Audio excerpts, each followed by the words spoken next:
is time.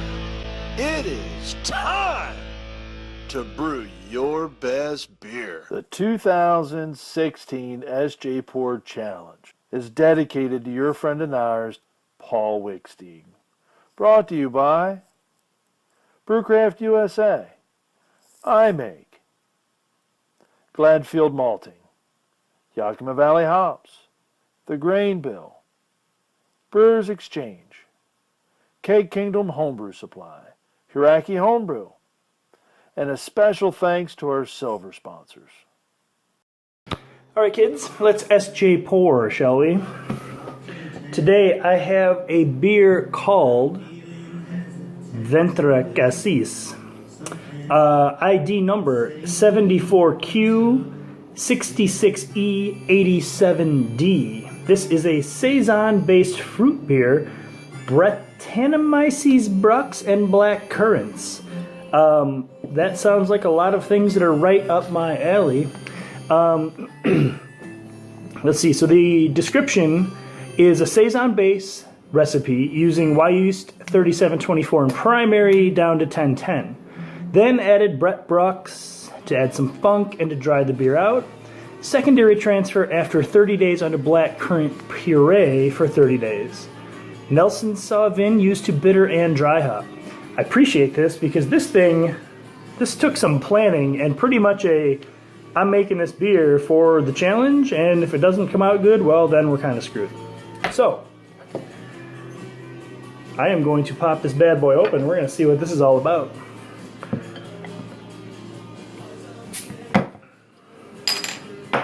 Nice little hiss. I got this cough I can't kick. Let's pour it. Oh, this is pink like a rooster's dink. It looks really nice. I think I'm going to stop a little short with this one. Yeah, you can get the color in there. It is definitely, it's past hazy. I would call this cloudy. You can see it kind of almost looks like, I don't know what kind of juice that would be. I want to say beet juice, but I'm assuming not a lot of people drink beet juice besides Dan, so let's see what this thing's all about.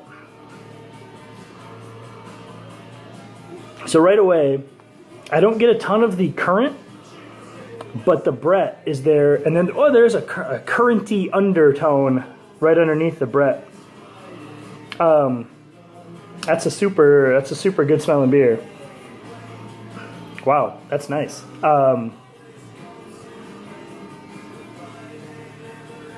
It says bottle conditioned for your best interest. I thank you, sir.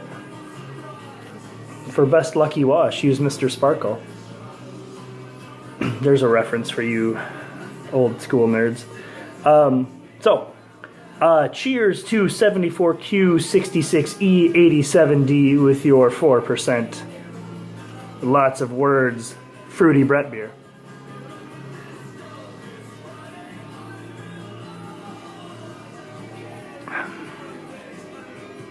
Okay. Okay.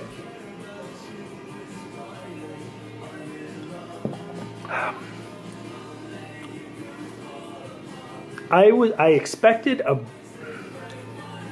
a more curranty.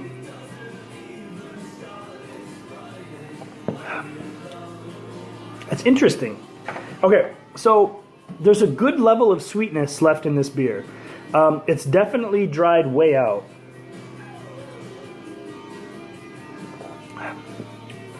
It's a really weird sweetness, though. It's sweet on the front, and then it finishes crazy dry. Like, bracingly dry.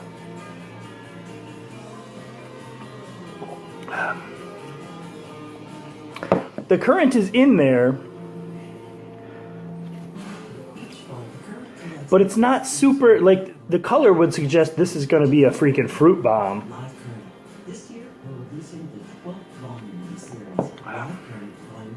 I need to let this warm up because I think this is, yep, lovingly cup it.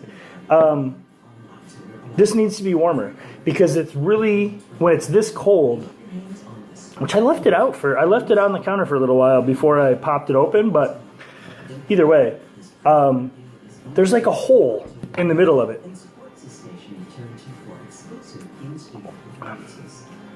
Yep. So it starts sweet and fruity, and then it all disappears. And then the currants kind of come back around with a little, almost like a currant bitterness on the finish. I have a feeling when I let this warm up, I'm going to let it warm up considerably, I think. Because I feel like some warmth will open this beer up and fill that hole in, and this is going to be something crazy. Yeah, black currant beer, huh?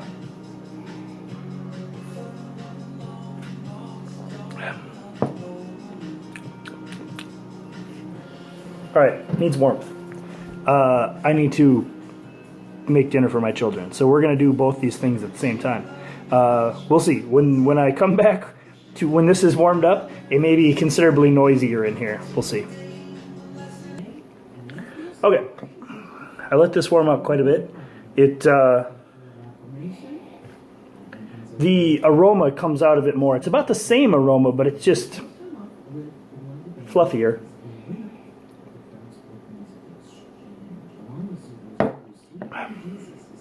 Yep. Warmth. Filled in that hole. It's still not a really like hugely flavored beer especially for the color. I think it's the color that's tricking my brain. But this is a really, really nice tasting beer.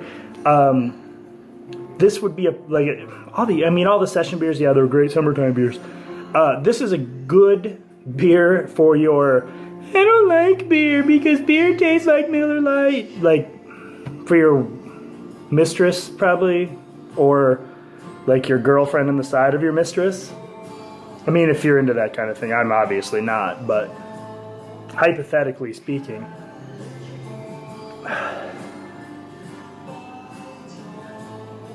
Yeah, the Brett comes out of it. It's a nice funky Brett too. It's not like the kind of tropical fruity Brett. This is a funk, a Brett funk, which I dig.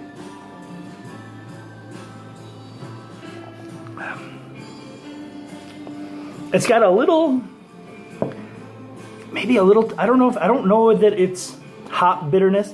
There's a little bitterness that kind of just runs through the flavor of it.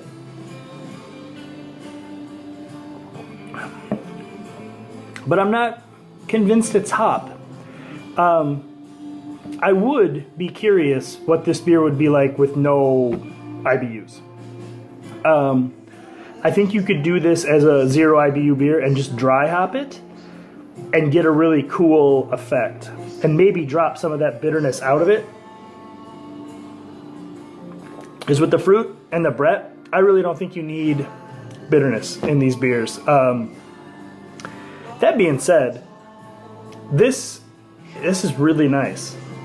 This is kind of a gateway-ish beer, especially for the, I don't know if I like Brett beer or, mixed fermentation stuff. This is a cool beer. It's going to be a cool beer for a lot of people in the competition, I think, strictly for that reason. For the, I don't really drink a lot of the sour beers, the Brett beer stuff. This will be a cool intro to that category because the Brett's not super aggressive.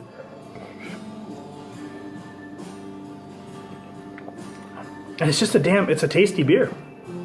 So, I'm going to go score this thing.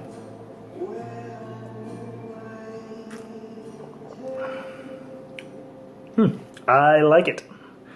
Well played, Mr. 74Q-66E-87D. Cheers to you, my brother. Or sister, I suppose. I don't think there's a sister in my region, though. So we're going to go with brother. And if you're a sister, I sincerely apologize. Yeah, so gotta do, kids. Go drink some pink beer, because pink beer is cool. Nice stuff. Cheers, kids.